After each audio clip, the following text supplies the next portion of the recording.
Ryan, your health chart is not weak. It is intense. This is a Pitta-Vata dominant chart with Kapha accumulation zones. Fire and air are strong. Heat, speed, drive, inflammation, nervous activation, mental intensity, and sudden depletion. Kapha appears through food, sugar, throat, metabolism, lymph, fat, and comfort-seeking patterns. The core issue is not lack of vitality.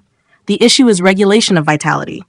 You have Leo Lagna with Ketu in the first house. Leo gives solar force, confidence, leadership, willpower, visibility, dignity, and a strong life command impulse. But Ketu in Lagna cuts the normal body identity connection. This can create sudden energy drops, unexplained fatigue, vitamin or mineral deficiency patterns, immune irregularity, endocrine sensitivity, and periods where the body feels detached, dry, depleted, or difficult to read. The first house governs constitution, vitality, brain, skull, hormones, pituitary rhythm, and overall physical direction. Ketu here means Ryan cannot run only on ego, ambition, or external strength. The body may appear resilient, but internally it can operate with hidden depletion. The pattern is, I can handle it, until the system abruptly crashes. So the first health rule is simple. Do not ignore subtle symptoms. Head pressure, sleep disruption, fatigue, low immunity, nervous disconnection, deficiency signs, or hormonal irregularity should be taken seriously. Your Lagna Lord, the Sun, is with Rahu in Aquarius in the 7th house. This is one of the strongest health signatures in the chart. The Sun is vitality, heart fire, bones, eyes, stomach heat, immune authority, confidence, and the central command of the body. Rahu amplifies, distorts, toxifies, overstimulates, and destabilizes. Sun with Rahu creates an eclipsed vitality pattern. It can give ambition, unusual presence, sharp public projection, and a hunger to be recognized. But health-wise, it can create heat without rhythm, confidence without rest, ambition without recovery, and nervous overstimulation. This can show as eye strain, headaches, blood pressure sensitivity, disturbed sleep, heat rising to the head, acidity, irritability, and stress-driven inflammation. Because this happens in the 7th house, people become a health trigger. Relationships, clients, public dealings, contracts, social expectations, conflict, and emotional projection can directly affect the body. The 7th house also connects with the large intestine, pelvis, lower back, kidneys, sexual organs, libido, and reproductive hormones. So Ryan's body may not tolerate relational pollution. If boundaries are poor, health pays the price. If Ryan over-explains, over-negotiates, tolerates disrespect, absorbs other people's chaos, or stays too long in draining partnerships, the Sun-Rahu axis can affect the kidneys, colon, lower back, sleep, blood pressure, and nervous system. This chart needs strong boundaries as a medical level discipline, not emotional decoration. Boundaries are medicine here. The main disease engine is the 6th house, where Mercury and Venus sit in Capricorn. The 6th house governs disease, digestion, small intestine, spleen, immunity, lower back, lower spine, adrenal response, hygiene, daily routine, and critical thought. When the 6th house is active, health is directly linked to routine. Mercury in the 6th brings the nervous system into the disease field. This indicates gut-brain axis sensitivity, overthinking, anxiety affecting digestion, nervous speech, skin sensitivity, mental restlessness, and intestinal rhythm disturbance. Mercury can disturb all 3 doshas, but here it especially aggravates Vata through nerves, overanalysis, irregularity, and stress response. Venus in the 6th brings kidneys, bladder, reproductive fluids, sugar, urinary tract, hormones, semen or reproductive vitality, pleasure, taste, and refined food into the disease field. Venus in Capricorn is under Saturn's dryness and pressure, so the pattern may become chronic if ignored. This can show as urinary sensitivity, lower back stress, reproductive hormonal imbalance, sugar cravings, skin or fluid imbalance, and pleasure turning into disease through excess. This is a very clear instruction. Pleasure must be regulated. Refined sugar, processed food, late-night eating, excessive sexual depletion, emotional eating, heavy dairy, fried food, alcohol, and comfort food after stress can become health triggers. Capricorn makes the pattern slow, dry, cold, structural, and chronic. The disease may not appear dramatically at first. It builds through routine errors. It accumulates through poor sleep, irregular meals, stress, dryness, overwork, and emotional suppression. So Ryan's second rule is, routine is medicine. Regular meals, regular sleep, regular bowel movement, regular hydration, regular movement, and regular nervous system decompression are not optional for this chart. The sixth Lord Saturn sits in Sagittarius in the fifth house. This is a major digestive and metabolic marker. The fifth house governs digestion, liver, stomach, gallbladder, spleen, pancreas, bile, central abdomen, reproductive hormones, memory, creative intelligence, and central spine. Saturn brings slowness, dryness, chronicity, constriction, fatigue, pressure, and long-term disease patterns. This means disease pressure can express through digestion, liver bile rhythm, pancreas sugar balance, stomach function, central abdomen, central spine, memory, and creative burnout. Saturn here can create slow digestion, gas, bloating, constipation, dry gut, liver central spine stiffness, pancreatic stress, and fatigue after mental or emotional overwork. This placement often converts unprocessed duty, guilt, pressure, and frustration into digestive burden. Ryan may not simply feel stressed. Ryan may digest stress physically. The body may alternate between two states, Pitta flare and Saturnine stagnation. One phase gives acidity, heat, urgency, inflammation, irritation, or disturbed sleep. Another phase gives constipation, heaviness, dryness, sluggish digestion, and fatigue. So the third rule is protect digestion before it becomes disease. Now Moon and Mars sit together in Aries in the ninth house. This is strong, fiery, reactive, and inflammatory. The Moon governs mind, emotion, food, water, fluids, heart rhythm, digestion, and psychological absorption. Mars governs blood, muscles, heat, liver, inflammation, injury, cuts, burns, ulcers, rashes, surgery, and acute disease. Moon Mars in Aries creates an emotionally heated mind. Ryan may react quickly, decide quickly, become irritated quickly, and physically register anger quickly.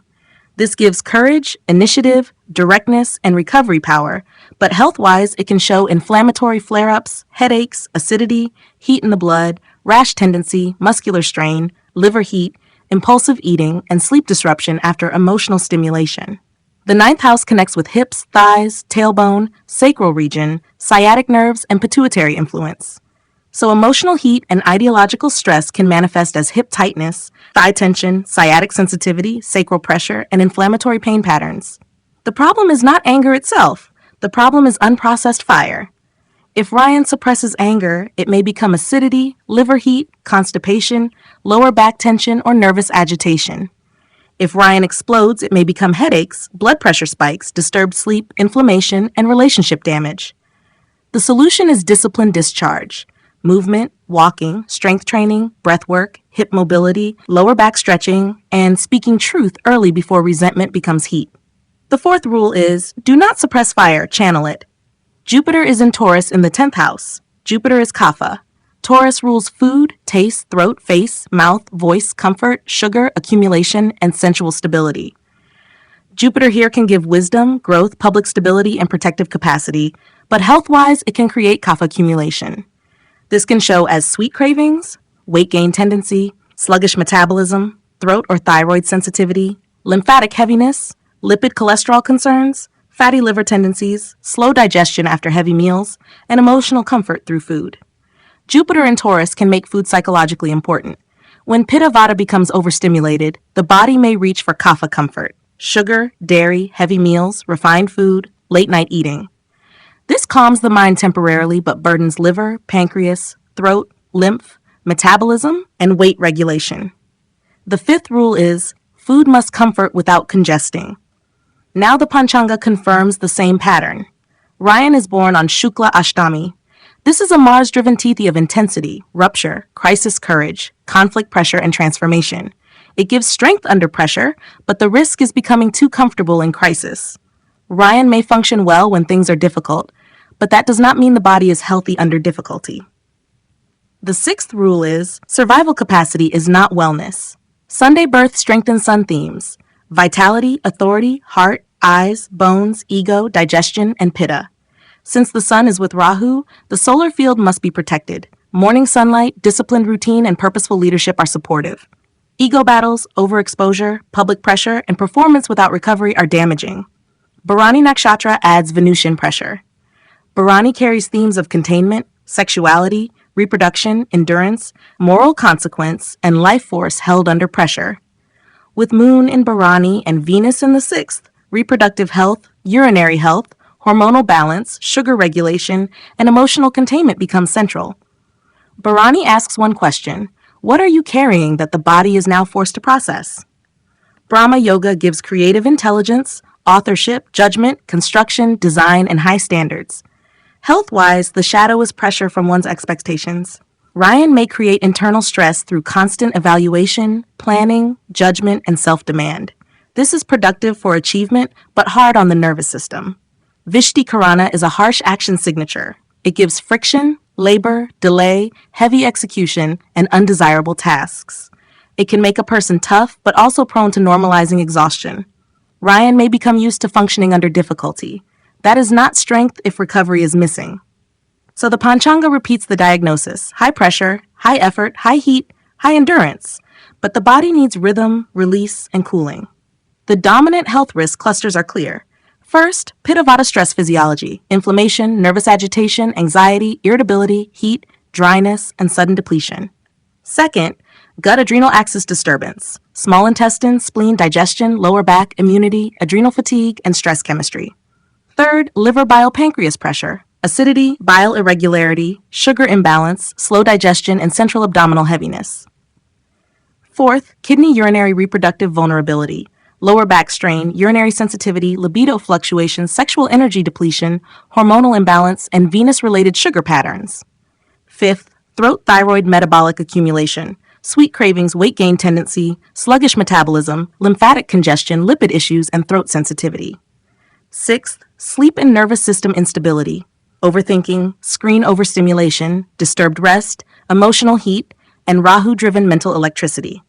The corrective strategy is technical and practical: cool Pitta, ground Vata, lighten Kapha, stabilize Saturn. Diet should be warm, cooked, regular, and clean.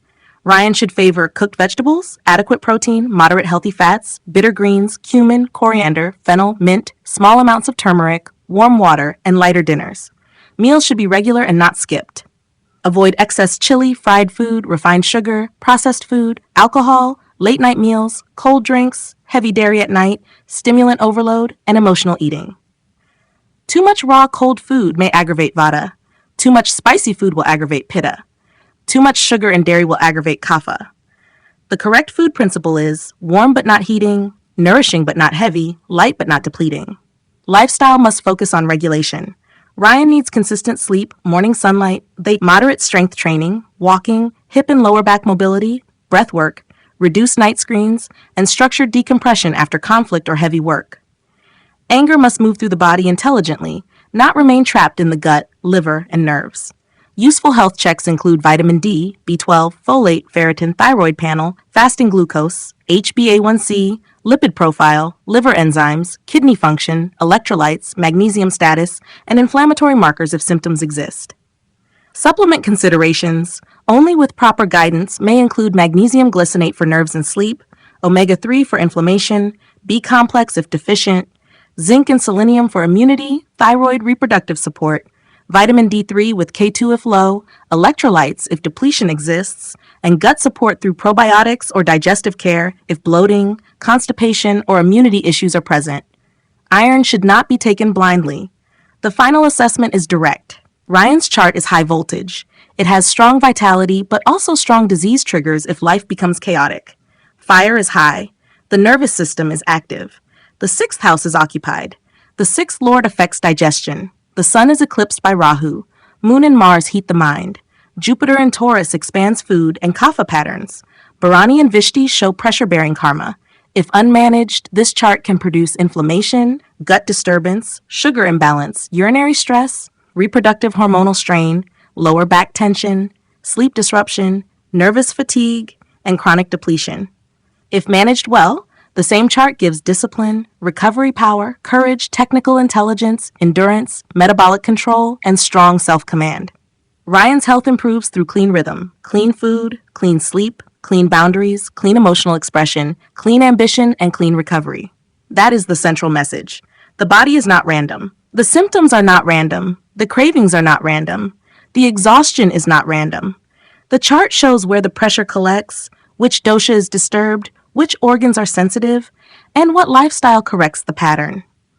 If this reading resonates, get in touch with me for a personalized health and wellness reading, one that studies your planetary placements, dosha pattern, panchanga, disease houses, timing, and corrective lifestyle path in a way that fits your actual chart.